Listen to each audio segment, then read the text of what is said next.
الحمدللہ رب العالمین والصلاة والسلام علی اشرف المرسلین وآلہ واصحابہ اجمعین۔ اعوذ باللہ من الشیطان الرجیم، بسم اللہ الرحمن الرحیم۔ رب اشرح لی صدری ویسر لی امری واحلل عقدۃ من لسانی یفقہوا قولی واجعل لی وزیرا من اہلی رب زدنی علما۔ السلام علیکم ورحمۃ اللہ وبرکاتہ۔ الحمدللہ کل ہم نے اپنی سورہ یوسف جو ہے وہ مکمل کی تھی، اور آج ہم سورہ رعد شروع کر رہے ہیں۔ سورہ رعد جو ہے یہ مکے کے آخری دور کی صورت ہے۔ بسم اللہ الرحمن الرحیم۔ الف لام میم را تلک آیات الکتاب والذی انزل الیک من ربک الحق ولکن اکثر الناس لا یؤمنون۔ الف لام میم را، یہ کتاب الہی کی آیات ہیں، اور جو کچھ تمہارے رب کی طرف سے تم پر نازل کیا گیا ہے وہ عین حق ہے، مگر تمہاری قوم کے اکثر لوگ مان نہیں رہے ہیں۔ وہ اللہ ہی ہے جس نے آسمانوں کو سہاروں کے بغیر قائم کیا جو تم کو نظر آتے ہوں، پھر وہ اپنے تخت سلطنت پر جلوہ فرما ہوا، اور اس نے آفتاب و مہتاب کو ایک قانون کے پابند بنایا۔ اس سارے نظام کی ہر چیز ایک وقت مقرر تک کے لیے چل رہی ہے، اور اللہ ہی اس سارے کام کی تدبیر فرما رہا ہے۔ وہ نشانیاں کھول کھول کر بیان کرتا ہے، شاید کہ تم اپنے رب کی ملاقات کا یقین کرو۔ اور وہی ہے جس نے یہ زمین پھیلا رکھی ہے، اور اس میں پہاڑوں کے کھونٹے گاڑ رکھے ہیں، اور دریا بہا دیے ہیں۔ اسی نے ہر طرح کے پھلوں کے جوڑے پیدا کیے ہیں، اور وہی دن پر رات طاری کرتا ہے۔ ان ساری چیزوں میں بڑی نشانیاں ہیں ان لوگوں کے لیے جو غور و فکر سے کام لیتے ہیں۔ اب اللہ سبحانہ و تعالیٰ اپنی نشانیوں کی طرف اشارے کر کر کے ہمیں جھنجھوڑ کے دکھا رہے ہیں کہ دیکھو کیسے میں نے یہ سب چیزیں تمہارے لیے بنائی ہیں، اور تم ان کے ذریعے سے اللہ سبحانہ و تعالیٰ کی پہچان کرو، اور یہ جان لو کہ ان کو بنانے والا ایک رب ہے، اور وہ واحد لا شریک ہے۔ اور دیکھو زمین میں الگ الگ خطے پائے جاتے ہیں جو ایک دوسرے سے متصل واقع ہیں۔ انگور کے باغ ہیں، کھیتیاں ہیں، کھجور کے درخت ہیں جن میں کچھ اکیرے ہیں اور کچھ دوہرے بھی، سب کو ایک ہی پانی سیراب کرتا ہے، مگر مزے میں ہم کسی کو بہتر بنا دیتے ہیں اور کسی کو کمتر۔ ان سب چیزوں میں بہت سی نشانیاں ہیں ان لوگوں کے لیے جو عقل سے کام لیتے ہیں۔ سبحان اللہ، ایک ہی زمین میں اگنے والے، ایک ہی درخت پہ پکنے والے، ایک ہی گچھے میں لٹکنے والے دو پھلوں کے ٹیسٹ، ان کے ذائقے، ان کی خوشبو بالکل ایک دوسرے سے مختلف ہوتی ہے۔ ایک ہی جگہ سے ہم جا کر لے کر آتے ہیں، اور ایک ہی دکان سے وہ مل رہے ہوتے ہیں، اور ایک ہی درخت سے اترے ہوتے ہیں، اور پھر بھی ہم یہ کہتے ہیں سبحان اللہ کہ یہ والا کھا کے دیکھو یہ زیادہ میٹھا ہے اور وہ والا کھٹا ہے۔ سبحان اللہ۔ اب اگر تمہیں تعجب کرنا ہے تو تعجب کے قابل لوگوں کا یہ قول ہے کہ جب ہم مر کے مٹی ہو جائیں گے تو کیا ہم نئے سرے سے پیدا کیے جائیں گے؟ یہ وہ لوگ ہیں جنہوں نے اپنے رب سے کفر کیا، یہ وہ لوگ ہیں جن کی گردنوں میں طوق پڑے ہوئے ہیں، یہ جہنمی ہیں اور جہنم میں ہمیشہ رہیں گے۔ یہ لوگ بھلائی سے پہلے برائی کے لیے جلدی مچا رہے ہیں، حالانکہ ان سے پہلے جو لوگ اس روش پر چلے ہیں ان پر خدا کے عذاب کی عبرت ناک مثالیں گزر چکی ہیں۔ حقیقت یہ ہے کہ تیرا رب لوگوں کی زیادتیوں کے باوجود ان کے ساتھ چشم پوشی سے کام لیتا ہے، اور یہ بھی حقیقت ہے کہ تیرا رب سخت سزا دینے والا ہے۔ یہ لوگ جنہوں نے تمہاری بات ماننے سے انکار کر دیا ہے کہتے ہیں کہ اس شخص پر اس کے رب کی طرف سے کوئی نشانی کیوں نہ اتری۔ تم تو محض خبردار کرنے والے ہو، اور ہر قوم کے لیے ایک رہنما ہے۔ اللہ ایک ایک حاملہ کے پیٹ سے واقف ہے، جو کچھ اس میں بنتا ہے اور اسے بھی وہ جانتا ہے، اور جو کچھ اس میں کمی یا بیشی ہوتی ہے اس سے بھی وہ باخبر رہتا ہے۔ ہر چیز کے لیے اس کے ہاں ایک مقدار مقرر ہے۔ وہ پوشیدہ اور ظاہر ہر چیز کا عالم ہے، وہ بزرگ ہے، وہ ہر حال میں بالا تر رہنے والا ہے۔ تم میں سے کوئی شخص خواہ کتنے زور سے بات کرے یا آہستہ سے کرے، اور کوئی رات کی تاریکی میں چھپا ہو یا دن کی روشنی میں چل رہا ہو، اس کے لیے سب یکساں ہیں۔ ہر شخص کے آگے اور پیچھے اس کے مقرر کیے ہوئے نگران لگے ہوئے ہیں جو اللہ کے حکم سے اس کی دیکھ بھال کر رہے ہیں۔ حقیقت یہ ہے کہ اللہ کسی قوم کے حال کو نہیں بدلتا جب تک وہ خود اپنے اوصاف کو نہیں بدل دیتی، اور جب اللہ کسی قوم کی شامت لانے کا فیصلہ کر لے تو پھر وہ کسی کے ٹالے نہیں ٹل سکتی۔ نہ اللہ کے مقابلے میں ایسی قوم کا کوئی حامی و مددگار ہو سکتا ہے۔ وہی ہے جو تمہارے سامنے بجلیاں چمکاتا ہے، جنہیں دیکھ کر تمہیں اندیشے بھی لاحق ہوتے ہیں اور امیدیں بھی بنتی ہیں۔ وہی ہے جو پانی سے لدے ہوئے بادل اٹھاتا ہے، بادلوں کی گرج اس کی حمد کے ساتھ اس کی پاکی بیان کرتی ہے، اور فرشتے اس کی ہیبت سے لرزتے ہوئے اس کی تسبیح کرتے ہیں۔ وہ کڑکتی ہوئی بجلیوں کو بھیجتا ہے، اور بسا اوقات انہیں جس پر چاہتا ہے عین اس حالت میں گرا دیتا ہے جب لوگ اللہ کے بارے میں جھگڑ رہے ہوتے ہیں۔ فی الواقع اس کی چال بڑی زبردست ہے۔ لیکن جب بادل گرجتے ہیں اور جب طوفان کی سی آوازیں آتی ہیں نا، اس وقت ضرور استغفار پڑھنی چاہیے اور ڈرنا چاہیے کہ جہاں بھی کہیں یہ بجلیاں گریں گی یا جہاں بھی کہیں یہ بارش یعنی زیادتی ہوگی، بارش کی زیادتی ہو جائے گی، وہاں پہ ظاہر اللہ کا عذاب ہوگا ایک قسم کی، یا ایک قسم کی سزا ہوگی، یا جو بھی ہوگا ان کی آزمائش ہوگی، تو ہمارے اوپر بھی آ سکتی ہے۔ ڈرنا چاہیے، انسان کو ڈرنا چاہیے۔ لیکن ہم لوگ بالکل وہی دو ایکسٹریمز ہیں نا انسانوں کی ہر جگہ پہ, کہ یا تو پھر بالکل ہی ہم بے پرواہ ہیں, بے خوف ہیں کہ نہیں فور کاسٹ میں ہے ہی نہیں کہ اس سے زیادہ بارش ہوگی اینڈ وی آر فائن, بجلی بھی چمک رہی ہے, جب کڑک بھی رہی ہے, تو کچھ بھی ہو رہا ہے تو وی آر فائن. اور دوسری ایکسٹریم کیا ہے کہ اس کو سمجھتے ہیں لوگ بجلیوں میں اپنی کوئی طاقت ہے جو انسان کو نقصان پہنچا سکتی. بس ہر وقت انسان کو اللہ سے ڈرنا چاہیے اور اللہ سے مانگنا چاہیے. اس کے اندر یہی ایک غار سے ریلیٹڈ جو 3 بنی اسرائیل کے لوگوں کا قصہ ہے, بلکہ رسول اللہ صلی اللہ علیہ وسلم نے فرمایا تھا کہ تم سے پچھلی قوموں میں, تم سے پچھلی امتوں میں 3 لوگ تھے جب وہ رات کا سفر کر رہے تھے اور ایک غار سے گزرے پہاڑ کے اندر سے, تو انہوں نے سوچا کہ رات گزارنے کے لیے وہ غار میں چلے جائیں. وہ جب وہ تینوں غار کے اندر چلے گئے ہیں تو لینڈ سلائڈنگ ہوئی ہے اور ایک پتھر بڑا سا آ کرنا تو ان کے غار کے دروازے کے اوپر آیا, دہانے کے اوپر, اور غار بند ہو گیا. اب ان تینوں نے بڑی کوشش کی اور محنت کی کہ غار کا دروازہ کھلے اور پتھر ہٹے, لیکن وہ ہٹ نہیں رہا تھا, ان میں اتنی طاقت نہیں تھی. تو ان تینوں نے کہا کہ اب ایسا کرتے ہیں کہ ہم تینوں میں نا الگ الگ اللہ سے دعا مانگتے ہیں, ایک ایک کر کے باری باری. تو وہ تینوں بیٹھے اور ان میں سے جو سب سے پہلا تھا وہ بیٹھا اور اس نے کہا کہ اے اللہ, تو جانتا ہے کہ میں نے کبھی بھی اپنے ماں باپ سے پہلے اپنے بچوں کو کھانا نہیں کھایا, اور پہلے اپنے ماں باپ کو دیتا تھا جو بوڑھے اور بیمار تھے, اور اس کے بعد اپنے بچوں کو دیتا تھا. تو ایک دن اس نے کہا کہ اللہ تعالیٰ, ایک رات جب میں گھر پہنچا تو میرے ماں باپ سو چکے تھے, لیکن میں نے دودھ کا پیالہ لے کر میں ان کے سرانے کھڑا رہا, اور اس انتظار میں کہ کہیں وہ رات کو اٹھے اور ان کو بھوک لگے تو میں ان کو یہ دودھ دے سکوں. لیکن اور اس وجہ سے ساری رات میرے بچے جو تھے وہ میرے پاؤں میں روتے رہے, بلکتے رہے بھوک کے مارے, لیکن میں ساری رات کھڑا رہا اپنے ماں باپ کے انتظار میں. تو اے اللہ, اگر میں نے یہ کام تیرے لیے کیا اور اگر تجھے اس میں یعنی اگر تجھے قبول ہے تو یہ پتھر یہاں سے ہٹ جائے اور ہم اس غار میں سے نکل سکیں. تو پتھر جو تھا وہ تھوڑا سا ہٹ گیا, تھوڑا سا موو ہوا اور ہٹ گیا.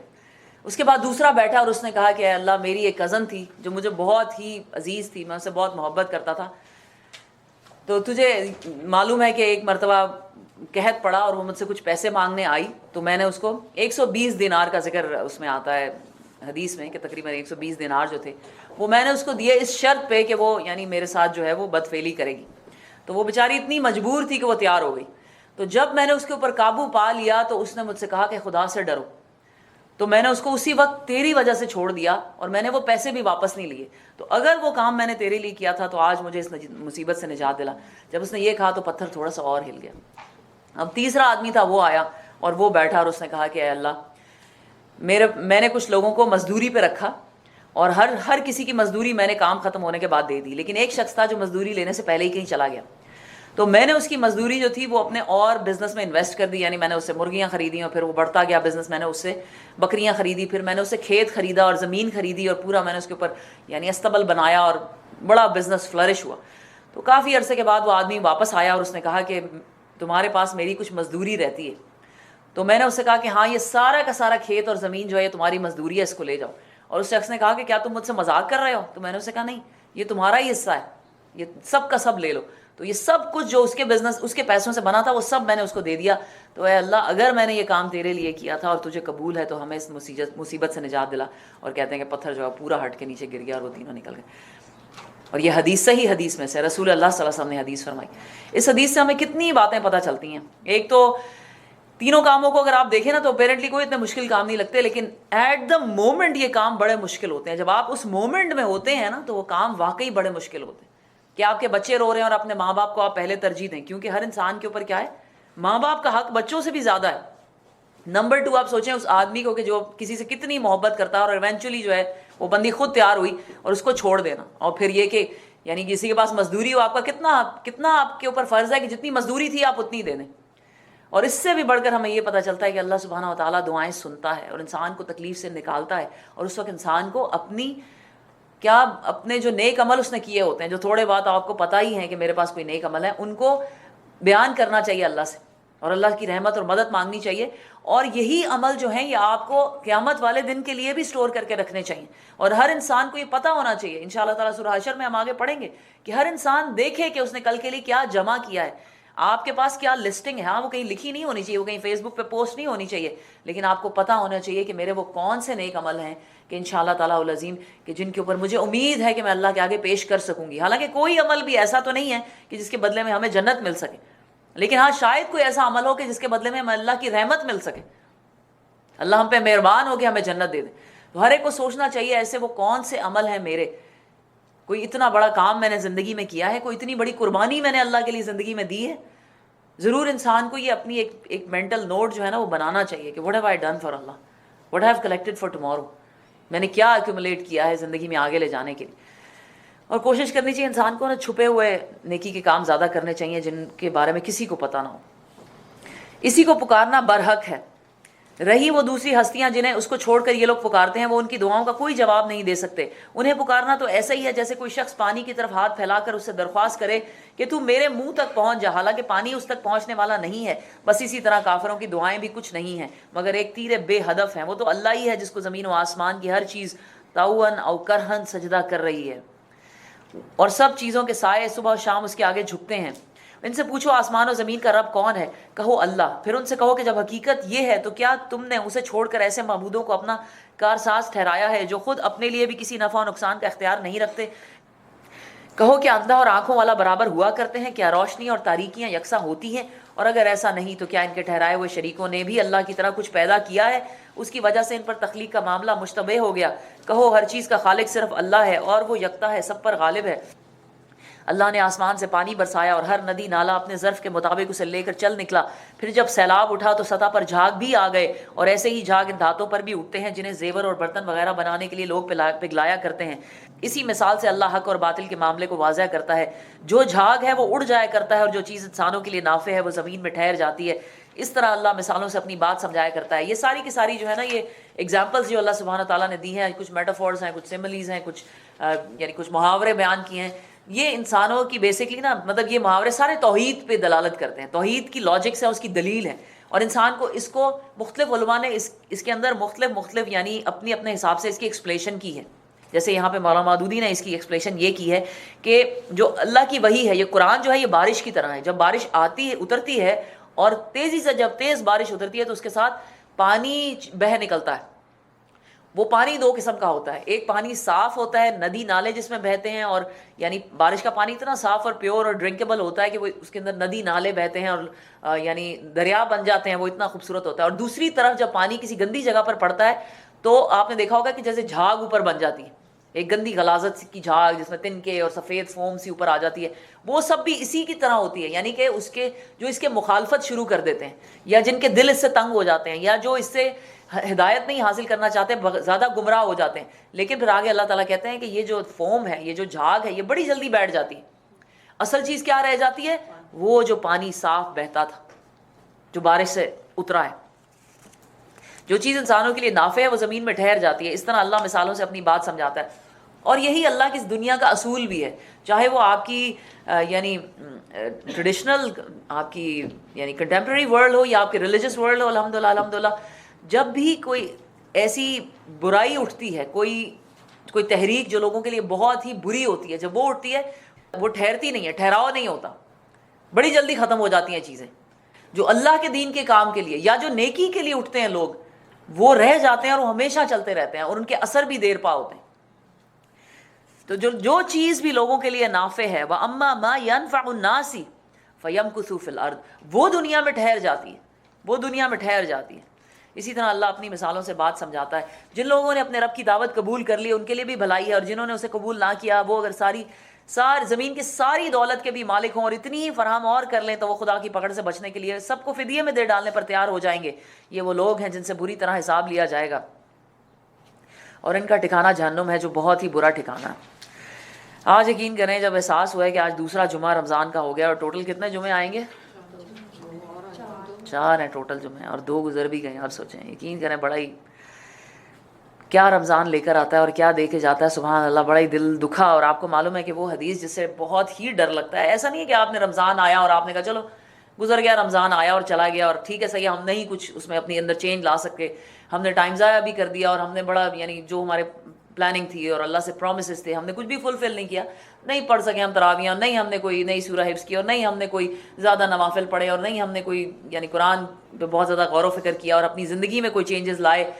ہمارے نہ یعنی ہم اپنے کردار میں آگے بڑھے, نہ اخلاق میں آگے بڑھے, نہ پردے میں آگے بڑھے, نہ ہم اپنی گھر میں کوئی اچھی چیز اچیو کر سکے, کچھ بھی نہیں. اٹس اوکے, اٹس فائن, کوئی بات نہیں, گزر گیا. یہ ایسا نہیں ہے, ایسا نہیں ہے. وہ حدیث رسول اللہ صلی اللہ علیہ وسلم کی جو ہے نا, وہ یقین کریں وہ اتنی اسے کیا میں کہوں، اٹس ریئلی ریئلی اسکیری حدیث کہ اس کے بعد یہ آپ کو رمضان چین سے بیٹھنے نہیں دیتا. یہ رمضان کوئی عام مہینہ نہیں ہے کہ آیا اور آپ نے سے برکتیں حاصل کی تو بڑی اچھی بات ہے اور نہ بھی حاصل کی تو بڑی اچھی بات ہے. It's not like that. میں نے آپ کو بار بار، اور قرآن یقین کریں پہلی دفعہ سے جب ہم شروع کیا ہے ایک ہی بات بار بار نہیں کہہ رہا کہ جب کسی کے اوپر احسان کیا جاتا ہے، جب کسی کو معجزہ دیا جاتا ہے، جب کسی کو کوئی کسی کے اوپر مہربانی کی جاتی ہے تو وہ زیادہ آنسریبل ہو جاتے ہیں. نکمت برائے رحمت، جتنی جس پہ اوپر رحمت ہوتی ہے وہ اتنا ہی زیادہ آنسریبل ہو جاتا ہے. تو یہ نہیں ہوا کہ رمضان آیا آپ نے اٹھایا فائدہ نہ سے، اور اٹھایا تو اٹھایا، نہیں اٹھایا تو نہ سی. ایسا نہیں ہے. رسول اللہ صلی اللہ علیہ وسلم کی حدیث ہے کہ ایک مرتبہ رسول اللہ صلی اللہ علیہ وسلم ممبر کی سیڑھیاں چڑھ رہے تھے اور انہوں نے پہلی سیڑھی پر پاؤں رکھا تو آپ نے فرمایا آمین. دوسری سیڑھی پر پاؤں رکھا اور کہا آمین. تیسری سیڑھی پر پاؤں رکھا اور کہا آمین. اور صحابہ کرام نے نوٹس کیا کہ رسول اللہ صلی اللہ علیہ وسلم کبھی ایسا نہیں کرتے تھے اور کوئی دعا بھی نہیں ہو رہی ہے تو کس بات پہ آمین کہہ رہے. تو انہوں نے کہا یا رسول اللہ یہ بڑا ہی ہم نے یعنی خلاف عادت ہم نے ایک عمل دیکھا تو آپ نے آمین کیوں کہا. انہوں نے کہا ابھی میرے ساتھ جبریل امین علیہ السلام تھے اور انہوں نے مجھے کہا کہ اے نبی رسول اللہ صلی اللہ علیہ وسلم میرے ساتھ فرمائیے کہ جس شخص کو اور جو شخص اپنے ماں باپ کو بڑھاپے میں پائے اور ان کی خدمت نہ کرے آپ میرے ساتھ کہیے کہ وہ ہلاک ہو جائے. تو میں نے کہا آمین. اسی طرح رسول اللہ صلی اللہ علیہ وسلم نے کہا کہ دوسرے سٹیپ پہ انہوں نے یہ فرمایا کہ وہ شخص جو رمضان کے مہینے کو پائے اور اپنی مغفرت نہ کرا سکے میرے ساتھ دعا کیجئے کہ وہ ہلاک ہو جائے. اور میں نے کہا آمین. اب یہ دعا کہاں ہے؟ مسجد نبوی میں. جگہ کون سی ہے؟ وینیو کیا ہے؟ مسجد نبوی کا ممبر ہے. جب امام ممبر پہ کھڑے ہو کے دعا مانگے تو آپ سوچیں کہ اس کی کیا ویلیو ہوتی ہے. اور دعا مانگ کون رہا ہے؟ اللہ کا عظیم ترین فرشتہ جبریل امین. اور اس پر آمین کون کہہ رہا ہے؟ اللہ کا عظیم ترین پیغمبر رسول اللہ صلی اللہ علیہ وآلہ وسلم. جس نے رمضان کے روزے پائے، رمضان کا مہینہ پایا اور اس نے اپنے گناہوں کی مغفرت نہ کروائی تو میرے ساتھ کہیں کہ وہ ہلاک ہو جائے. از اٹ دیٹ سمپل کہ کر لیا تو کر لیا، نہیں کیا تو نہ صحیح. جب یہ اتنی رحمتوں کا مہینہ اللہ تعالیٰ نے ہمیں دیا ہے تو پھر اس کے بارے میں پوچھ بھی اتنی ہوگی. اور 2 ہفتے گزر گئے ہم. بھلا یہ کس طرح ممکن ہے کہ وہ شخص جو تمہارے رب کی اس کتاب کو جو اس نے تم پر نازل کی ہے حق جانتا ہے اور وہ شخص جو اس حقیقت کی طرف سے اندھا ہے دونوں یکساں ہو جائیں. نصیحت تو دانش مند لوگ ہی قبول کرتے ہیں. ان کا طرز عمل یہ ہوتا ہے کہ اللہ کے ساتھ اپنے عہد کو پورا کرتے ہیں، اسے مضبوط باندھنے کے بعد توڑ نہیں ڈالتے. ان کی روش یہ ہوتی ہے کہ اللہ نے جن جن روابط کو برقرار رکھنے کا حکم دیا ہے انہیں برقرار رکھتے ہیں، اپنے رب سے ڈرتے ہیں اور اس بات کا خوف رکھتے ہیں کہ کہیں ان سے بری طرح حساب نہ لیا جائے. سوچیں بار بار حساب کا ذکر ہو رہا ہے. ضرور دعا وہ مانگنی چاہیے، اللہم حاسبنا حساب یسیر، آئے اللہ ہم سے آسان حساب لینا. ان کا حال یہ ہوتا ہے کہ اپنے رب کی رضا کے لیے صبر سے کام لیتے ہیں، نماز قائم کرتے ہیں، ہمارے دیے ہوئے رزق میں سے اعلانیہ اور پوشیدہ خرچ کرتے ہیں اور برائی کو بھلائی سے دفع کرتے ہیں. آخرت کا گھر انہی لوگوں کے لیے ہے، یعنی ایسے باغ جو ان کی ابدی قیام گاہ ہوں گی. وہ خود بھی ان میں داخل ہوں گے اور ان کے آباء و اجداد اور ان کی بیویاں اور ان کی اولاد میں سے جو صالح ہیں وہ بھی ان کے ساتھ وہاں جائیں گے. ملائکہ میں جس طرح صبر سے کام لیا، ملائکہ ہر طرف سے ان کے استقبال کے لیے آئیں گے اور ان سے کہیں گے تم پر سلامتی ہو. تم نے دنیا میں جس طرح صبر سے کام لیا اس کی بدولت آج تم اس کے مستحق ہوئے. بس کیا ہی خوب ہے یہ آخرت کا گھر. رہے وہ لوگ جو اللہ کے عہد کو مضبوط باندھ لینے کے بعد توڑ ڈالتے ہیں اور ان رابطوں کو کاٹتے ہیں جنہیں اللہ نے جوڑنے کا حکم دیا ہے، اور جو زمین میں فساد پھیلاتے ہیں وہ لعنت کے مستحق ہیں اور ان کے لیے آخرت میں بہت برا ٹھکانہ ہے. اللہ جس کو چاہتا ہے رزق کی فراخی بخشتا ہے اور جسے چاہتا ہے نبات اللہ رزق دیتا ہے. یہ لوگ دنیاوی زندگی میں مگن ہیں، حالانکہ دنیا کی زندگی آخرت کے مقابلے میں ایک متاع قلیل کے سوا کچھ بھی نہیں. یہ لوگ جنہوں نے رسالت محمدی کو ماننے سے انکار کر دیا ہے کہتے ہیں اس شخص پر اس کے رب کی طرف سے کوئی نشانی کیوں نہیں اتری. کہو اللہ جسے چاہتا ہے گمراہ کر دیتا ہے اور اپنی طرف آنے کا راستہ اس کو دکھاتا ہے جو اس کی طرف رجوع کرے. قل ان اللہ یضل من یشاء ویہدی الیہ من اناب. جو اس کی طرف پلٹتا ہے، جو اس کی طرف دوڑتا ہے، جو اس کی طرف لپکتا ہے، اللہ سبحانہ تعالیٰ اسی کو راستہ دکھاتے ہیں اپنی طرف آنے کا. ایسے ہی لوگ ہیں جنہوں نے اس کی نبوت کے دعوت کو مان لیا ہے اور ان کے دلوں کو اللہ کی یاد سے اطمینان نصیب ہوتا ہے. خبردار رہو، اللہ کی یاد ہی وہ چیز ہے جس سے دلوں کو اطمینان نصیب ہوتا ہے. الذین آمنوا وتطمئن قلوبهم بذکر اللہ، اللہ بذکر اللہ تطمئن القلوب.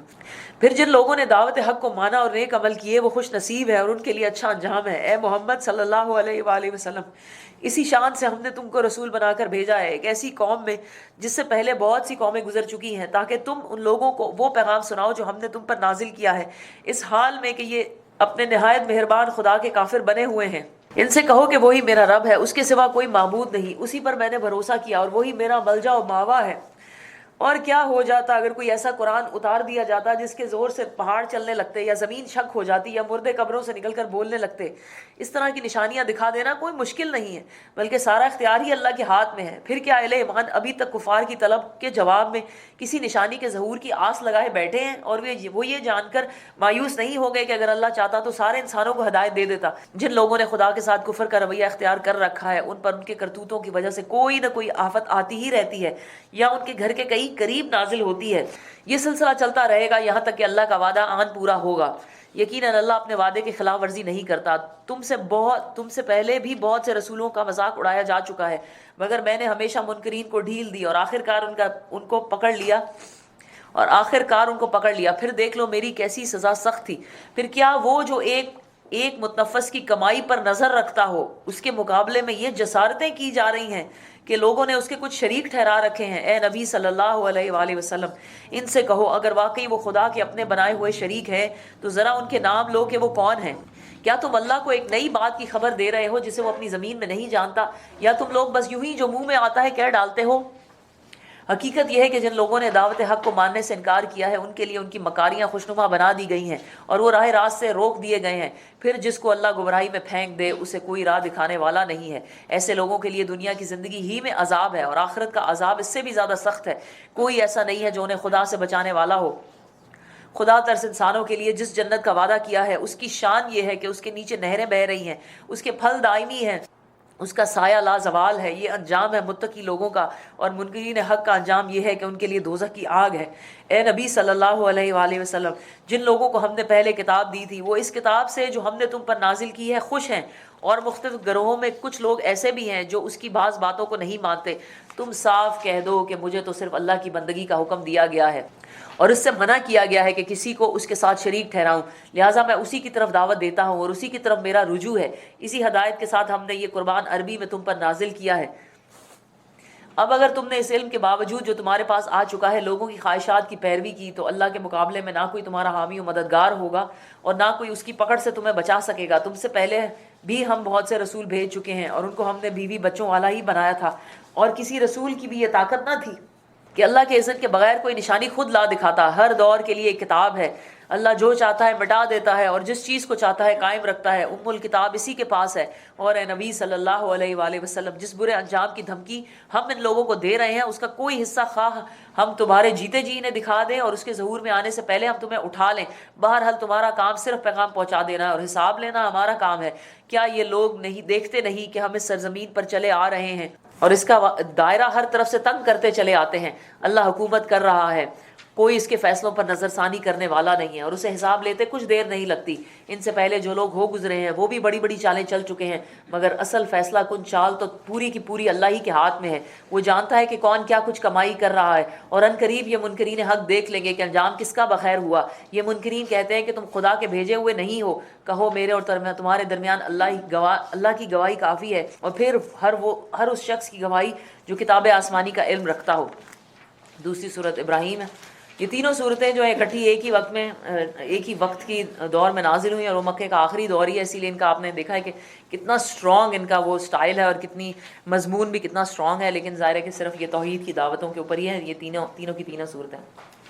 الف لام را، اے محمد صلی اللہ علیہ وآلہ وسلم، یہ کتاب ہے جس کو ہم نے تمہاری طرف نازل کیا ہے تاکہ تم لوگوں کو تاریکیوں سے نکال کر روشنی میں لاؤ، ان کے رب کی توفیق سے، اس خدا کے راستے پر جو زبردست اپنی ذات میں آپ محمود ہے اور زمین میں آسمانوں کی ساری موجودات کا مالک ہے، اور سخت تباہ کن سزا ہے قبول حق سے انکار کرنے والوں کے لیے جو دنیا کی زندگی کو آخرت پر ترجیح دیتے ہیں، جو اللہ کے راستے سے لوگوں کو روک رہے ہیں اور چاہتے ہیں کہ یہ راستہ ان کی خواہشات کے مطابق ٹیڑھا ہو جائے۔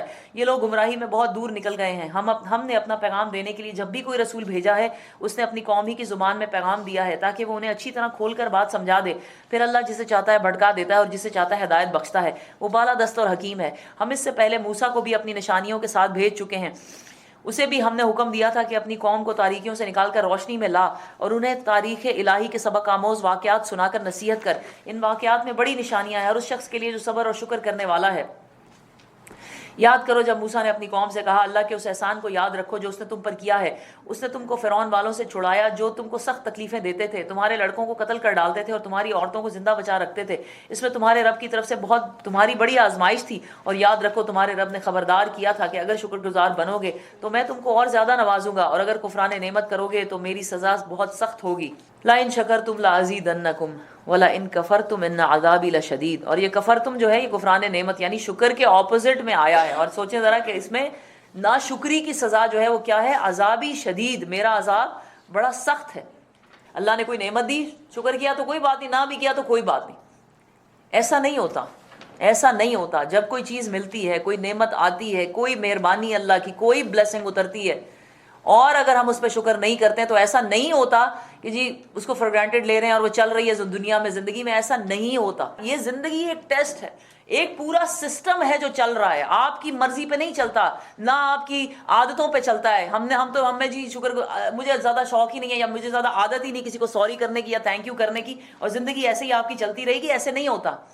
یہ اللہ کا پورا ایک نظام ہے، اللہ تعالیٰ نے ایک قرین، ایک قاعدے کے مطابق اس کو قائم کیا ہوا ہے۔ جو کچھ آپ کو ملتا ہے، جو کچھ آپ کے پاس ہے، آپ کے گھر کی چھت سے لے کر، آپ کی اولاد سے لے کر، آپ کے اس امن سے لے کر، اس رمضان کے مبارک مہینے سے لے کر، آپ کے اس چلنے پھرنے کی صلاحیتوں سے لے کر، ایک ایک چیز آپ کے پاس اللہ کی امانت ہے، اس کا حق ادا کرنا ہوتا ہے۔ یعنی جو بھی چیز اللہ تعالیٰ نے آپ کو نعمت دی ہے نا، نمبر 1 بہت تھوڑے عرصے کے لیے، بہت ہی تھوڑے عرصے کے لیے۔ اس دنیا میں کوئی بھی چیز ابدی اور دائمی نہیں ہے، ہمیشہ ختم ہونے والی ہے۔ دنیا ہے ہی ختم ہونے والی، اس کا پورا سسٹم ختم ہونے والا ہے۔ صرف جنت ایسی چیز ہے جو ہمیشہ رہے گی۔ تو ایک تو بڑے تھوڑے عرصے کے لیے، دوسرا اگر آپ نے اس کی شکر گزاری نہ کی، اس کو اللہ کے راستے میں استعمال نہ کیا، تو وہی چیز سے آپ آزمائے جائیں گے، آپ اسی سے آزمائے جائیں گے، اور نمبر 3 اسی کے لیے آپ کو عذاب دیا۔ اور بڑے شوق سے ہم اس آیت کو پڑھتے ہیں، لَإِن شَكَرْتُمْ لَأَزِيدَنَّكُمْ۔ اس کو تو ہم یہاں تک پڑھ لیتے ہیں، جتنا شکر کرو گے اتنا ملے گا۔ کیسا اللہ کا سسٹم ہے، شکر کرتے جاؤ۔ اور how much does it take to سے تھینک یو ٹو اللہ، ٹو اکنالج اٹ۔ یہ زندگی یقین کریں بہت چھوٹی ہے، اور آپ کی مرضی پہ چلنے کے لیے نہیں آئی ہے۔ جو میرا دل چاہے وہ میں کروں، جو میری مرضی ہو میں کروں، میرا جب دل چاہے میں اٹھوں، میرا جب دل چاہے میں سوؤں، جتنا چاہوں پڑھوں، جتنا چاہے نہ پڑھوں، جس کے ساتھ اچھا چاہوں بولوں، جس کے ساتھ چاہوں اس کی بےزتی کر کے رکھ دوں، اس کی عزت اتار کے اس کے ہاتھ میں پکڑا دوں، جس کی چاہے غیبتیں کرتی پھروں، مجھے کوئی پوچھنے والا نہیں، جس کے ساتھ ظلم کروں۔ ایسا نہیں ہے، زندگی صرف تھوڑے دن کے لیے آپ کو ملی ہے، اور ایک ٹیسٹ ہے، ہر لمحے آپ کو آزمایا جا رہا ہے۔ You can't see it but it is happening. آج سے دوسرے دن، چوتھے دن، ہفتہ، 2 ہفتے، 4 مہینے، 6 سال آپ کو اگر اللہ تعالیٰ نہیں پکڑ رہے کسی چیز میں، تو مت سوچے کہ اللہ نے آپ کو چھوڑ دیا ہوا ہے۔ اس بات کے اوپر شکر لازم ہے ہر سانس کے ساتھ۔ نہیں شکر کریں گے تو کیا ہے، وَلَئِن كَفَرْتُمْ إِنَّ عَذَابِي لَشَدِيدٌ۔ اگر ہوتا نا تم جتنا شکر کرو گے میں تمہیں دیتا رہوں گا، نہیں شکر کرو گے کوئی بات نہیں، اٹس اوکے۔ ایسا نہیں لکھا ہوا، نہیں لکھا ہوا ایسا۔ جتنا شکر کرو گے اور ملے گا، اور اگر شکر نہیں کرو گے تو پھر عذاب بھگتو گے۔ یقین کریں، اور رسول اللہ صلی اللہ علیہ وسلم کی جو بار بار ہم اس کی بات کا ذکر کرتے ہیں کہ ساری رات روتے تھے، آپ ان کا آپ یعنی مینٹل سٹیٹ تو امیجن کریں کہ کیا ہوتا ہوگا کہ وہ صرف اس بات پہ ساری رات کھڑے رو رہے ہیں کہ میں اللہ کا شکر گزار بندہ نہ بنوں۔ کتنی دفعہ شکر سے ہماری آنکھوں سے آنسو نکلے، یا کون سی وہ نماز تھی جس کے اندر میں نے صرف شکر ہی ادا کیا، جو شکر کے لیے میں نے نماز پڑھ لی، اور واقعی میرا دل شکر۔ ہم جب کبھی الحمدللہ بھی کہہ رہے ہوتے ہیں نا، دل میں 1000 ہم اللہ سے شکایتیں بھی کر رہے ہوتے ہیں ساتھ ساتھ۔ آئی وش اٹ واز دیٹ ایزی، زندگی اتنی آسان ہوتی، ہماری مرضی پہ چلتی، جو ہمارا دل چاہتا، مر کے مر جانا ہوتا ہے، یقین کریں بڑی عیاشی ہوتی، عیش کرتے زندگی میں، جو دل چاہتا کرتے، جو دل چاہتا کھاتے، جیسے دل چاہتا رہتے، جو دل چاہتا پہنتے، جو دل چاہتا بولتے۔ ایک ایک لفظ کا، ایک ایک جملے کا حساب ہونا۔ لکھنے والے یہاں تیار بیٹھے ہیں، لکھ رہے ہیں، اور جب انسان بھرے گا، پڑھیں گے ہم سورۃ کہف میں اور آگے بھی کئی سورتوں میں، کہ انسان جب اپنے اعمال نامہ دیکھے گا تو اپنا سر پیٹے گا اور کہے گا ایک بات اس نے نہیں چھوڑی، ایک بھی بات، وہ جو تھاٹ میرے ذہن سے گزرتی تھی وہ تک اس میں لکھی ہوئی، انٹل انلیس کہ ہم اس پہ توبہ کر لیں۔ اور توبہ کی بھی کتنی کو توفیق ہے ہمیں۔ گزر رہا ہے رمضان، اور کتنی راتیں ہم روئے اور رو رو کے اللہ سے معافی مانگی اپنے پورے سال کے گناہوں کی، کتنی راتیں مجھے ذرا بتا دیں، لگتا نہیں ہے پورے 15 دن ضائع ہو گئے۔ اور موسیٰ نے کہا کہ اگر کفر کرو اور زمین کے سارے رہنے والے بھی کافر ہو جائیں تو اللہ بے نیاز اور اپنی ذات میں آپ محمود ہے۔ ساری زمین کے رہنے والے بھی کافر ہو جائیں، اللہ کو کیا فرق پڑتا ہے، آپ مجھے بتائیں۔ اگر تم کفر کرو اور زمین کے سارے رہنے والے بھی کافر ہو جائیں اللہ تو بے نیاز ہے، وہ اپنی ذات میں محمود ہے۔ کیا تمہیں ان قوموں کے حالات نہیں پہنچے جو تم سے پہلے گزر چکی ہیں؟ قوم نوح، عاد، سمود اور ان کے بعد آنے والی بہت سی قومیں جن کا شمار اللہ ہی کو معلوم ہے۔ ان کے رسول جب ان کے پاس صاف صاف باتیں اور کھلی کھلی نشانیاں لیے ہوئے آئے تو انہوں نے اپنے منہ میں ہاتھ دبا لیے اور کہا کہ جس پیغام کے ساتھ تم بھیجے گئے ہو ہم اس کو نہیں مانتے، اور جس چیز کو تم ہمیں دعوت دیتے ہو اس کی طرف سے ہم سخت خلجان آمیز شک میں پڑے ہوئے ہیں۔ ان کے رسولوں نے کہا کیا خدا کے بارے میں شک ہے جو آسمانوں اور زمین کا مالک ہے؟ وہ تمہیں بلا رہا ہے تاکہ تمہارے قصور معاف کرے اور تم کو اپنی مدت مقرر تک مہلت دے۔ انہوں نے جواب دیا تم کچھ نہیں ہو مگر ویسے ہی انسان ہو جیسے ہم ہیں۔ تم ہمیں ان ہستیوں کی بندگی سے روکنا چاہتے ہو جن کی بندگی باپ دادا سے ہوتی چلی آ رہی ہے۔ اچھا تو لاؤ کوئی سری سند۔ ان کے رسولوں نے ان سے کہا واقعی ہم کچھ بھی نہیں ہیں مگر تم ہی جیسے انسان، لیکن اللہ اپنے بندوں میں سے جس کو چاہتا ہے نوازتا ہے، اور یہ ہمارے اختیار میں ہی نہیں ہے کہ تمہیں کوئی سند لا دیں۔ سند تو اللہ ہی کے اذن سے آ سکتی ہے، اور اللہ ہی پر اہل ایمان کو بھروسہ کرنا چاہیے۔ اور ہم کیوں نہ اللہ پر بھروسہ کریں جبکہ ہماری زندگی کی راہوں میں اس نے ہماری رہنمائی کی ہے۔ جو اذیتیں تم لوگ ہمیں دے رہے ہو ان پر ہم صبر کریں گے، اور بھروسہ کرنے والوں کا بھروسہ اللہ ہی پر ہونا چاہیے۔ آخرکار منکرین نے اپنے رسولوں سے کہہ دیا کہ یا تو تمہیں ہماری ملت میں واپس آنا ہوگا ورنہ ہم تمہیں اپنے ملک سے نکال دیں گے۔ تب ان کے رب نے ان پر وحی بھیجی کہ ہم ان ظالموں کو ہلاک کر دیں اور ان کے بعد تمہیں زمین میں آباد کریں گے۔ یہ انعام ہے اس کا جو میرے حضور جواب دہی کا خوف رکھتا ہو اور میری وعید سے ڈرتا ہو۔ انہوں نے فیصلہ چاہا تو یوں ان کا فیصلہ ہوا، اور ہر جبار دشمن حق نے منہ کی کھائی۔ پھر اس کے بعد آگے اس کے لیے جہنم ہے، وہاں اسے کچ لہو کا سا پانی پینے کو دیا جائے گا جسے وہ زبردستی حلق سے اتارنے کی کوشش کرے گا اور مشکل ہی سے اتار سکے گا۔ موت ہر طرف سے اس پر چھائی رہے گی مگر وہ مرنے نہ پائے گا، اور آگے ایک سخت عذاب اس کی جان کو لاگو رہے گا۔ جن لوگوں نے اپنے رب سے کفر کیا ان کے اعمال کی مثال اس راکھ کی سی ہے جسے ایک طوفانی دن کی آندھی نے اڑا دیا ہو۔ وہ اپنے کیے کا کچھ بھی پھل نہ پا سکیں گے، یہی پرلے درجے کی گم گشتگی ہے۔ کیا تم دیکھتے نہیں ہو، یعنی گمراہی ہے، کیا تم دیکھتے نہیں ہو کہ اللہ نے آسمان و زمین کی تخلیق کو حق پر قائم کیا ہے؟ وہ چاہے تو تم لوگوں کو لے جائے اور ایک نئی خلقت تمہاری جگہ لے آئے، ایسا کرنا اس کے لیے کچھ بھی دشوار نہیں۔ اور یہ لوگ جب اکٹھے اللہ کے سامنے بے نقاب ہوں گے تو اس وقت ان میں سے جو دنیا میں کمزور تھے وہ ان لوگوں سے جو بڑے بنے ہوئے تھے کہیں گے دنیا میں ہم تمہارے تابع تھے، اب کیا تم اللہ کے عذاب سے ہم کو بچانے کے لیے کچھ کر سکتے ہو؟ وہ جواب دیں گے اگر اللہ نے ہمیں نجات کی کوئی راہ دکھائی ہوتی تو ہم ضرور تمہیں بھی دکھا دیتے۔ اب تو یکساں ہے، خواہ ہم جزا و فضا کریں یا صبر کریں، بہرحال ہمارے بچنے کی کوئی صورت نہیں ہے۔ اور جب فیصلہ چکا دیا جائے گا تو شیطان کہے گا حقیقت یہ ہے کہ اللہ نے جو وعدے تم سے کیے تھے وہ سب سچے تھے، اور میں نے جتنے وعدے کیے تھے ان میں سے کوئی بھی پورا نہیں کیا۔ میرا تم پر کوئی زور نہیں تھا، میں نے اس کے سوا کچھ نہیں کیا کہ اپنے راستے کی طرف تمہیں صرف دعوت دی تھی، اور تم نے میری دعوت پر لبیک کہا۔ اب مجھے ملامت نہ کرو، اپنے آپ ہی کو ملامت کرو، یہاں نہ میں تمہاری فریاد رسی کر سکتا ہوں اور نہ تم میری۔ اس سے پہلے جو تم نے مجھے خدائی میں شریک بنا رکھا تھا میں اس سے بری و ذمہ ہوں۔ ایسے ظالموں کے لیے تو دردناک سزا یقینی ہے۔ بخلاف اس کے جو لوگ دنیا میں ایمان لائے ہیں اور جنہوں نے نیک عمل کیے ہیں وہ ایسے باغوں میں داخل کیے جائیں گے جن کے نیچے نہریں بہتی ہوں گی، وہاں وہ اپنے رب کے اذن سے ہمیشہ رہیں گے، اور وہاں ان کا استقبال سلامتی کی مبارکباد سے ہوگا۔ کیا تم دیکھتے نہیں ہو کہ اللہ نے کلمہ طیبہ کو کس چیز سے مثال دی ہے؟ اس کی مثال ایسی ہے جیسے ایک اچھی ذات کا درخت جس کی جڑ زمین میں گہری جمی ہوئی ہے اور شاخیں آسمان تک پہنچی ہوئی ہیں، ہر آن وہ اپنے رب کے حکم سے اپنا پھل دے رہا ہے۔ اس میں جو ہے سبحان اللہ بڑی خوبصورت اللہ سبحانہ تعالیٰ نے مثال دی ہے کہ الم تر کیف ضرب اللہ مثلا کلمۃ طیبۃ کشجرۃ طیبہ۔ اللہ تعالیٰ نے کلمہ طیبہ کی مثال جو ہے وہ ایک شجرہ طیبہ، ایک پاک درخت سے دی ہے۔ یہ وہی ظاہر مثالیں ہیں، اس کو علماء کرام نے اپنے اپنے حساب سے ڈسکرائب کیا ہے۔ اس میں کلمہ طیبہ کیا ہے؟ ایک جگہ تو یہ ہے کہ کلمہ طیبہ جو ہے وہ خود کلمہ توحید ہے نا، پہلا کلمہ طیب طیب میں نے پاک، یہی ہے نا پڑھتے، تو کلمہ طیبہ ہے یعنی توحید، یعنی اللہ کا ایک ہونا، لا الہ الا اللہ، کی کوئی اور معبود نہیں ہے سوائے اللہ کے۔ یہ جو ہے یہ کیا ہے؟ کلمہ طیبہ ہے۔ یہ بالکل اسی طرح ہے جیسے کہ ایک درخت ہو جو بہت ہی پاک ہو۔ اب اللہ تعالیٰ آگے کیا بتا رہے ہیں؟ اس کلمے کی مثال ایسی ہے جیسے ایک اچھی ذات کا درخت ہو۔ اب جو کلمہ ہے اس کی جڑیں زمین میں مضبوط ہوتی ہیں، جو توحید پہ قائم ہوتا ہے نا، جو اللہ سبحانہ و تعالیٰ کو واحد لا شریک مانگتا ہے اور اس کے ساتھ کسی کو شریک نہیں کرتا، اور اس کے دل میں واحد اللہ کا خوف اور اللہ کی محبت ہوتی ہے، وہ انسان زمین میں مضبوط ہوتا ہے، اسے کوئی اپنی جگہ سے ہلا نہیں سکتا، چاہے کیسی بھی آندیاں چلیں، چاہے کتنے ہی طوفان اور ظلم کے پہاڑ اس پہ ٹوٹے، وہ جمع رہتا ہے زمین کے اندر، اسے کوئی فرق نہیں پڑتا۔ اسے آپ چاہے جیل میں ڈال دیں، اس پہ چاہے ظلم کریں، اسے چاہے ملک بدر کر دیں، کیونکہ وہ اللہ، اس کی توحید نے اس کو نا زمین میں جماؤ دیا ہوتا ہے۔ اس کے برعکس اللہ تعالیٰ بھی جو کلمہ خبیثہ کی مثال دیں گے کہ جو بہت سارے خداؤں کو مانتا ہے، اس کی کوئی زمین میں جماؤ نہیں ہوتا، وہ کہیں ادھر لڑکتا ہے کبھی ادھر لڑکتا ہے، ذرا ذرا سی بات پہ زمین سے کٹ جاتا ہے، اس کی کوئی سٹینڈنگ نہیں ہوتی نا۔ اور اسی طرح آپ سوچیں کہ کلمہ طیبہ جو بھی کام آپ دنیا میں کرنے لگتے ہیں نا، اور وہ کلمہ طیبہ پہ بیسڈ، یعنی توحید پہ اور اللہ کے ایمان پہ بیسڈ ہو کے کرتے شروع کرتے ہیں، اس میں آپ کو کوئی ہلا نہیں سکتا۔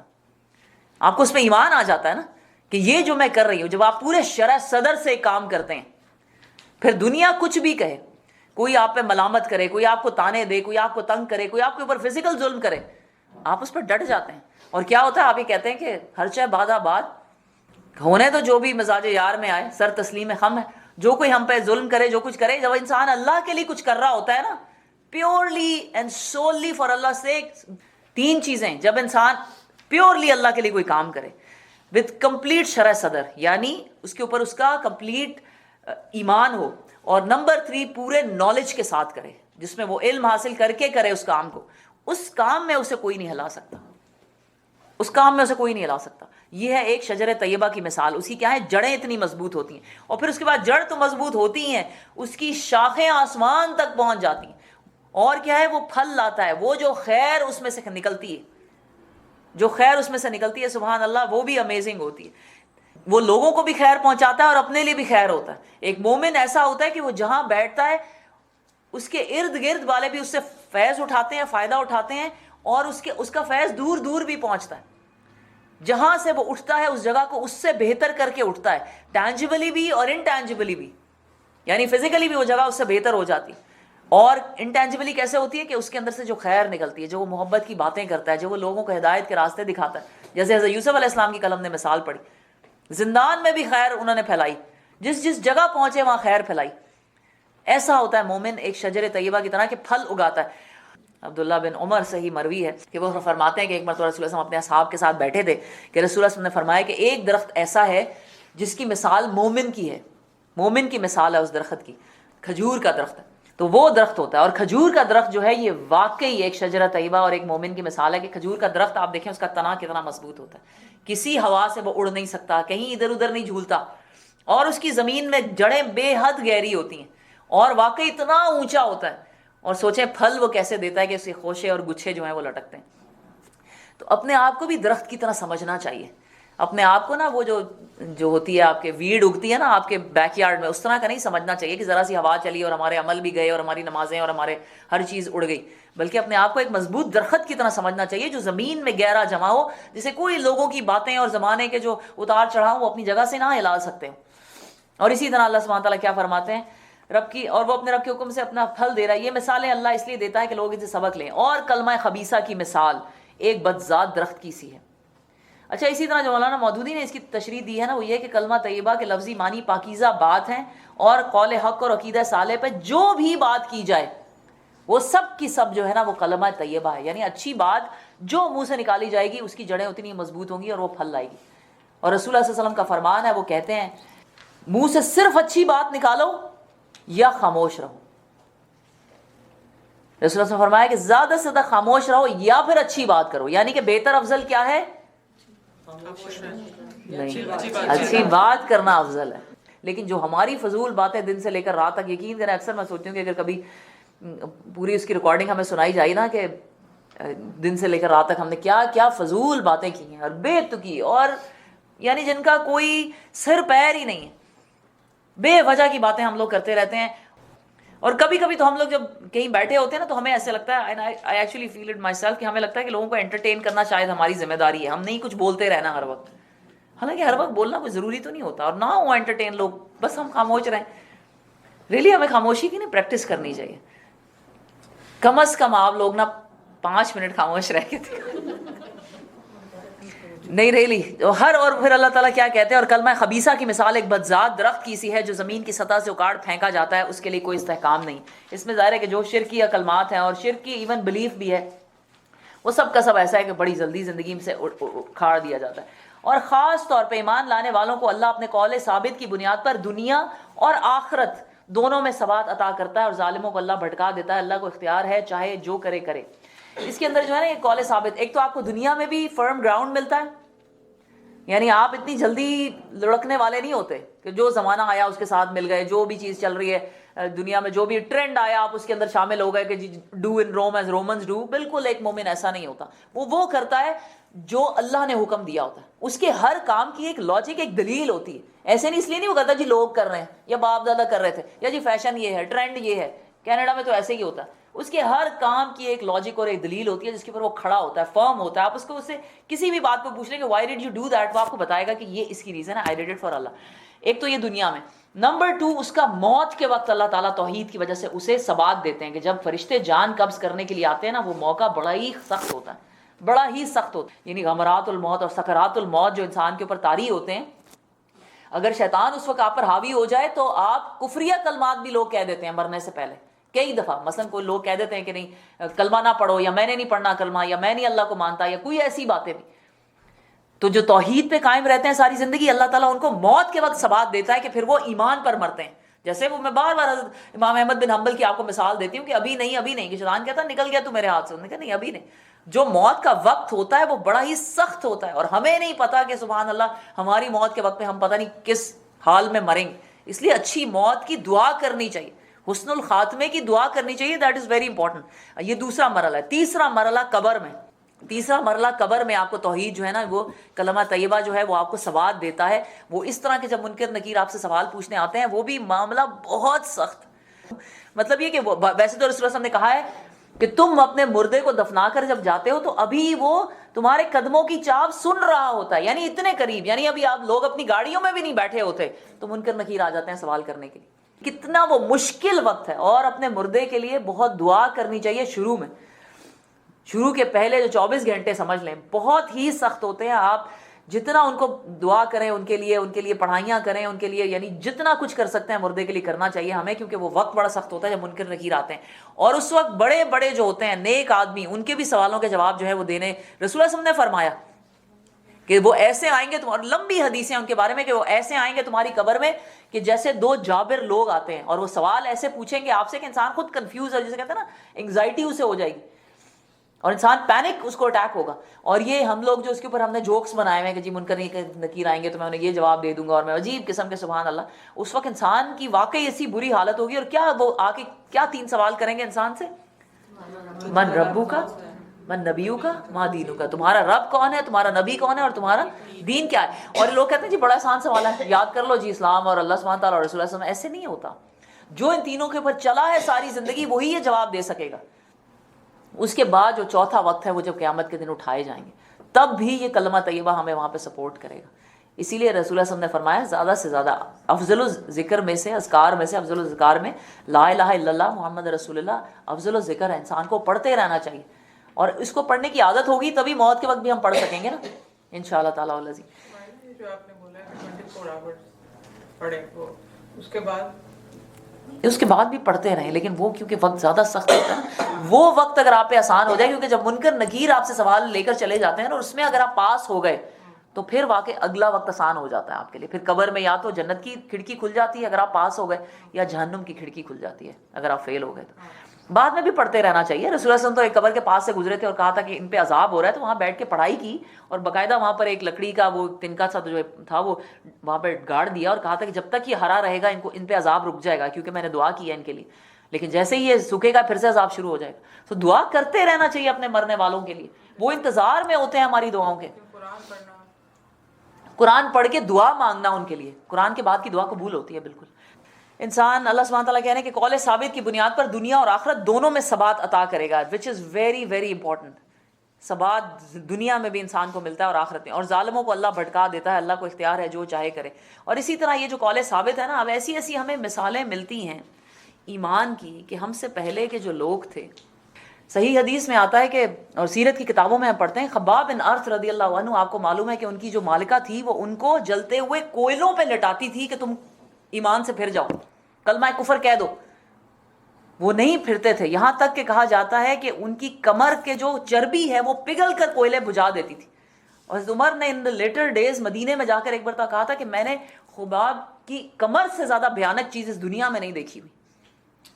اور پھر خباب بن ارت ایک مرتبہ رسول اللہ صلی اللہ علیہ وسلم کے پاس مکے میں ہی تھے, اور جب اتنا ظلم و ستم تھا تو رسول اللہ صلی اللہ علیہ وسلم کعبے کے پردے کے سائے میں بیٹھے ہوئے تھے, تو خباب بن ارت آئے اور رو رہے ہیں اور کہہ رہے ہیں یا رسول اللہ آپ دعا کیوں نہیں کرتے کہ ہمارے اوپر سے یہ ظلم ٹل جائے.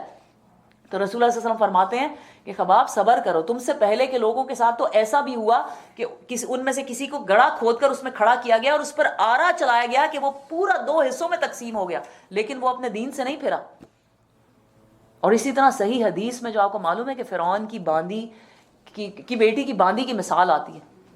ایک مرتبہ رسول اللہ صلی اللہ علیہ وسلم معراج میں سے گزر رہے تھے, اور اٹس اے بیوٹیفل حدیث, یقین کریں ایمان افروز, کہ رسول اللہ صلی اللہ علیہ وسلم فرماتے ہیں کہ میں جب معراج پہ مجھے جبریل علیہ السلام لے کے جا رہے تھے تو دنیا میں ایک جگہ کے اوپر سے ہم گزرے تو وہاں بہت خوشبو تھی. تو میں نے پوچھا یہ خوشبو کس چیز کی؟ تو انہوں نے کہا کہ یہاں پر فرعون کی بیٹی کی باندی کی قبر ہے, جس کی کہانی یوں ہے کہ رسول اللہ صلی اللہ علیہ وسلم نے فرمایا کہ اسی طرح فرعون جب موسیٰ علیہ السلام ایمان وہاں پر لے کر آئے تھے تو بیچ میں سے کچھ لوگوں نے اسلام قبول کر لیا تھا, ایمان لے آئے تھے, تو فرعون کی جو بیٹی تھی اس کی ایک باندی تھی جو اس کے بال بنایا کرتی تھی. ظاہر ہے فرعون بادشاہ تھا, اس کی سلطنت, وہاں پہ ہر ایک کاموں کے لیے الگ الگ باندیاں اور لونڈیاں ہوتی تھی. تو ایک مرتبہ وہ اپنی مالکہ کے بال بنا رہی تھی, کنگھی کر رہی تھی, تو اس کی کنگھی زمین پہ گر گئی, تو اس نے کہا بسم اللہ کہ شروع میرے رب کے نام سے میں اس کو اٹھاتی ہوں. تو اس نے کہا کہ فرعون کی بیٹی نے کہا تم میرے باپ کی بات کر رہی ہو, کیونکہ وہ تو رب کس کو مانتے تھے, انا ربکم الاعلی, کہ فرعون ہی ہمارا رب ہے. فرعون اپنے آپ کو رب کہتا تھا. تو اس نے کہا کہ نہیں, میں اس کی بات, میں تو موسیٰ کے رب کی بات کر رہی ہوں. تو اس نے کہا کہ وہ کون سا رب ہے, کیونکہ میرے باپ کے علاوہ کوئی رب ہے؟ تو اس نے کہا کہ ہاں, وہ تمہارے باپ کے علاوہ ایک رب ہے جو میرا بھی رب ہے اور تمہارا بھی رب ہے. تو اس نے کہا کہ میں ضرور اپنے باپ کو بتاؤں گی یہ بات. تو اس نے کہا بتا دو.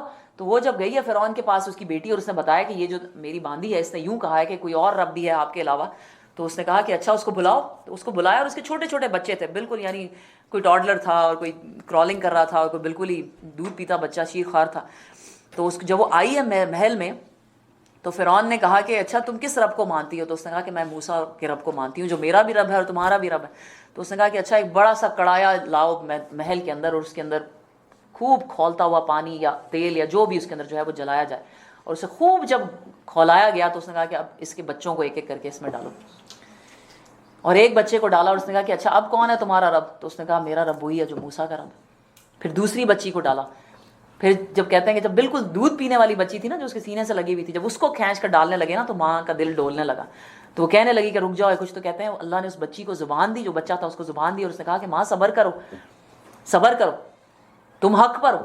اور پھر اس نے اس بچے کو بھی ڈال دیا, اور پھر اس کی ماں کو بھی ڈالا. مرنے سے پہلے وہ ماں کہہ کے گئی کہ میجے اور میری بچیوں کو ساروں کو نا اکٹھے ایک ہی جگہ پہ دفنانا, جو بھی ہماری بچا کچھا ہوگا. تو وہاں پہ جو سوچیں جو اس کو دفنایا گیا تو وہاں سے خوشبو اٹھتی ہے. جو رسول اللہ صلی اللہ علیہ وسلم آسمان پہ اڑ رہے تھے, معراج پہ جا رہے تھے, تو وہاں ان کو وہ خوشبو آئی. یہ ہے ایمان کی قیمت. اللہ نے آپ سے کتنی قیمت مانگی ہے ذرا مجھے بتائیں. آج تک آپ نے اللہ کے دین کے لیے کیا قربانی دی ہے؟ Let us ask ourselves. کتنے بچے ہم نے قربان کیے ہیں. ہم تو یقین کریں اتنی سی قربانی نہیں دے سکتے کہ کوئی ہمیں ایکسٹریمسٹ نہ کہہ دے, کوئی ہمیں ٹیررسٹ نہ کہہ دے, کوئی ہمیں کہہ دے پینڈو ہی ہیں, کوئی کہہ دے ملواڑی ہیں. ہم اس بات سے ڈرتے ہیں. کیا مانگا ہے اللہ نے ہم سے, یقین کریں. اس ایک سر پہ دوپٹہ لینے کی قیمت بھی نہیں ہم دے سکتے. اور کیا قیمت مانگی ہے, کیا قیمت مانگی ہے؟ مجھے ریلی بتائیں اللہ نے کیا قیمت مانگی ہے. کس نے آپ پہ پتھر برسائے ہیں, کس نے آپ کو تانے دیے ہیں؟ سچ بولنے کی قیمت کیا ہے؟ تھوڑے سے پیسے ضائع ہو جاتے ہیں نا, تھوڑا سا کسٹم زیادہ پے کرنا پڑتا ہے, تھوڑا سا انکم ٹیکس زیادہ دینا پڑتا ہے, تھوڑا سا آپ کو ٹیکس زیادہ لگ جاتا ہے آپ کی چیزوں کے اوپر. یہ سچ بولنے کی قیمت ہے بس. یہ اللہ کے وہ لوگ تھے جنہیں کڑائیوں میں ڈالا گیا, جن کے 2 چیرے کر دیے گئے. اور ہم میں سے کتنے ہوں گے جو اللہ کے کلمے کی خاطر جو ہیں وہ, اور ہم ہی اللہ نے اجازت تو دی ہے. عمار بن یاسر جو تھے انہوں نے کلمہ کفر, جب ان کی ماں کو آپ سوچیں ان کی آنکھوں کے سامنے 2 حصوں میں چیر دیا گیا تھا, تو وہ کلمہ کفر کہہ بیٹھے تھے. باپ کو بھی قتل کر دیا گیا, لیکن دوڑتے ہوئے رسول اللہ صلی اللہ علیہ وسلم کے پاس گئے کہ یا رسول اللہ میں نے یہ کہا ہے حبل میرا خدا ہے. تو رسول اللہ صلی اللہ علیہ وسلم پوچھا کہ تمہارا دل اطمینان ایمان پہ قائم ہے؟ انہوں نے کہا دل تو ایمان پہ قائم. تو انہوں نے کہا پھر اللہ سے استغفار کرو, تمہیں کوئی معافی ہے تمہارے لیے. سوچیں تو صحیح ہم ایمان کی کس لیول پہ کھڑے ہیں, کس لیول پہ کھڑے ہیں کہ جہاں ذرا سا کوئی زلزلہ نہیں آئے گا تو ہم ایمان سے اتر کے دوسری طرف چلے جائیں گے. بڑی جلدی یہ دنیا ختم ہونے والی, یقین کریں. اپنی اپنی عمریں دیکھیں ہم کہاں پہنچ گئے اور کتنا کچھ جی لینا. اور کیا مانگا ہے ہم سے اللہ نے. یہ ایک رمضان کا مہینہ سال میں ایک بار مانگتے ہیں بس کہ مجھے دے دو A to Z 24/7 مجھے دے دو, اور ہم اس میں بھی کتنے ہم کنجوس ہیں.